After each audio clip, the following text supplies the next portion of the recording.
நமது குருநாதர்களான மகேஷ் ஐயர் மற்றும் கணியர் ஏஎன் ராஜசேகரன் ஐயா அவர்களின் ஆசீர்வாதத்துடன் ரிஷப ராசிகளுக்கான 2026 புது வருட பலன்கள் எப்படி இருக்குன்னு பார்ப்போம். குடும்பத்தில் நிம்மதி இல்லாமல் இருக்கக்கூடிய சூழ்நிலைகள் மாறினால் போதும் அப்படின்னு நினச்சிட்டு இருக்க உங்களுக்கு இந்த ஆண்டு நீங்கள் நினைத்தது எல்லாம் நடைபெறக்கூடிய காலமாக உள்ளது. பிரிந்திருப்பவர்கள் இணையக்கூடிய காலமாகவும் உள்ளது. தாய் தந்தையரோடு பேசாமல் இருப்பவர்கள் பேசக்கூடிய சூழல்கள் ஏற்படும். கணவன் மனைவி இடையே சண்டை சச்சரவுகள் ஏற்பட்டு பிரிந்தவர்கள் இணையக்கூடிய காலகட்டமாக இந்த ஆண்டு உள்ளது. குடும்பத்தில் புதிய உறுப்பினர்கள் இணையக்கூடிய காலமாக உள்ளது. அதாவது திருமண வயதில் உள்ள ஆண் பெண் ராசிக்காரர்களுக்கு திருமணத்தில் ஏற்படக்கூடிய உறவுனால வாழ்க்கை துணையினராக புதிய உறுப்பினர்களை இணைக்கப் போகக்கூடிய காலம் இது. அது மட்டுமல்லாது குழந்தை பேர் எதிர்பார்த்தவர்களுக்கு குழந்தை பேர் கிடைக்கும். டெஸ்டி பேபி ட்ரை பண்ணுறவங்களுக்கு குழந்தை பேருக்கு வாய்ப்பு உண்டு.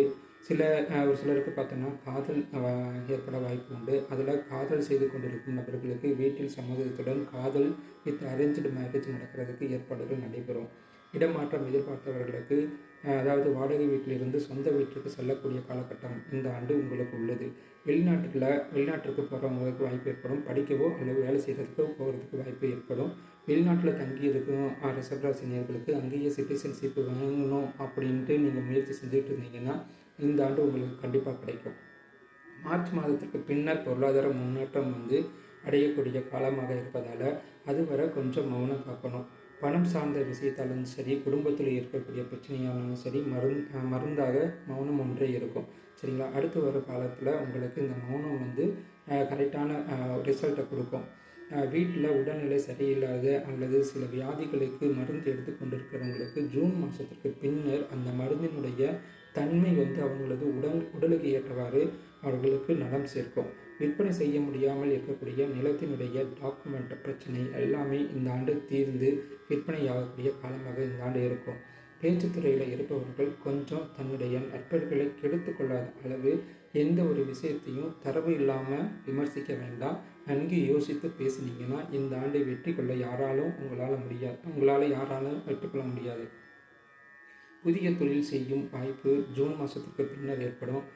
சுய தொழில் செய்பவர்களுக்கு சிறு சிறு பிரச்சனைகள் அவ்வப்போது ஜூன் மாதத்திற்கு முன் வந்தாலும் அதற்கு அடுத்து வரக்கூடிய மாதங்களில் உங்களுக்கு எந்த பிரச்சனையும் இல்லாமல் சுகமமாக போகும்.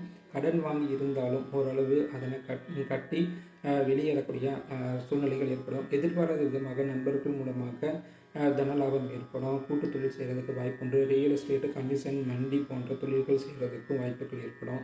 இரண்டாவதாக தொழில் செய்யணும், அதுக்கு இன்வெஸ்ட்மெண்ட் பண்ணணும், இல்லைனா புதிய தொழில் ஆரம்பிக்கணும் அப்படின்றது கொஞ்சம் கவனத்தோட அமௌண்ட்டை இன்வெஸ்ட்மெண்ட் பண்ணுங்கள். ஜூன் மாதத்துக்கு பிறகு வேலையில் கொஞ்சம் பழு இருக்கும். வண்டி வாகனங்கள் சார்ந்த விஷயங்களில் சில பேருக்கு கோர்ட்டு கேஸ் போகக்கூடிய அளவுகள் வாய்ப்புகள் ஏற்படும். கவனமாக இருக்கணும். சில பேரோட வண்டி வாகனங்கள் திருடு போகிறதுக்கு வாய்ப்புகள் இருக்குது. மாணவர்கள் தங்களுடைய கல்வியின் பாதையில் நன்கு உணர்ந்து செயல்பட்டு வெற்றிக்கணையை தட்டி சென்று தங்களுக்கு விரும்பிய உயர் கல்வியை அடையக்கூடிய ஆண்டாக இந்த ஆண்டு உள்ளது. மேலே சொல்ல சில பிரச்சனைகள்லாம் இருக்கு இல்லையா, அந்த இதுக்கு நீங்கள் பாலகிருஷ்ணர், அதாவது திருட்டு வெண்ணியை கையில் வைத்திருக்கக்கூடிய கிருஷ்ணரை நீங்கள் வழிபாடு செய்வது நன்மையை தரும்.